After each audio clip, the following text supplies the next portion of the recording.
ಸಾವಿರ ನೆನಪು ಮೊದಲ್ ಹಿಡಿದ ಬಣ್ಣದ ಚಿಟ್ಟೆ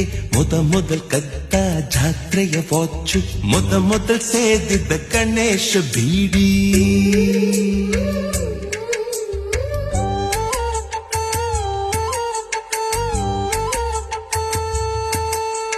ಮೊದಲ್ ಕೂಡಿಟ್ಟ ಹುಂಡಿಯ ಕಾಸು ಮೊದಲ್ ಕಂಡ ಟೂರಿಂಗ್ ಸಿನಿಮಾ ಮೊದಲ್ ಗೆದ್ದ ಕಬಡ್ಡಿ ಆಟ ಮೊದಲಿದ್ದ ಹಳ್ಳಿಯ ಗರಿಮನೆ ಮೊದಲ್ ತಿಂದ ಕೈ ತುತ್ತೂಟ